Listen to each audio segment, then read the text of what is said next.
ururka samafalka Batalaale ee fadhigiisu yahay wadanka Norway oo ay ku midoobeen qurba joogta Soomaaliland ee ka soo jeeda gobolka Saaxil ayaa maanta deeq raashin oo isugu jirta bariis iyo daqiiq soo gaarsiiyay dadka dhimirka wax ka qaba ee ku jira isbitaalka dhimirka ee magaalada Berbera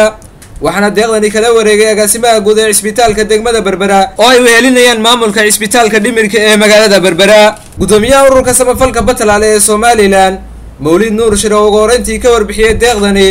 isagoo Xuseen deeqdani sanadle ay u soo gaarsiiyaan dadka ku tabaalaysan isbitaalka dhimirka ee magaalada Berbera maantana ilaahay ha ka jisaagsiyo xasanaad iyo khayrba iyo ajarba ilaahay waga kordhiyay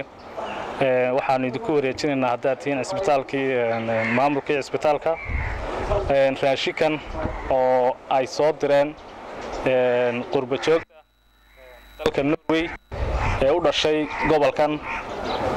waliba kamid ah ururka Batalaale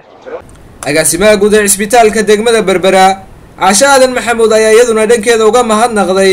ururka samafalka Batalaale iyaduna alla uga bariday in alle ka tisaamariyo deeqdan ay soo gaarsiiyeen walaalahooda kale ee dhimirka wax ka qaba dadka marka ay noo keenaan sadaqadooda ilaahay waxaan uga baryaynaa in ilaahay halkii aad ka soo saarteen idinkana khayr idin geliyo annaguna waxaan u ballan qaadaynaa haddaanu maamulkii nahay inaanu gaarsiino walaalaha aad ugu soo talagasheen walaalihiina dhibaataysan aad ugu soo talagasheen inaanu gaarsiino ayaanu ballan qaadaynaa deeqdani ayaa tii labaad ee intii lagu guda jiray wiigan ay soo gaarsiiyaan ururka samafalka Batalaale ee dadka dhimirka wax ka qaba ee ku jira isbitaalka dhimirka ee magaalada Berbera Khalid Xasan Nuur shabakada caalamiga ee Aynaba News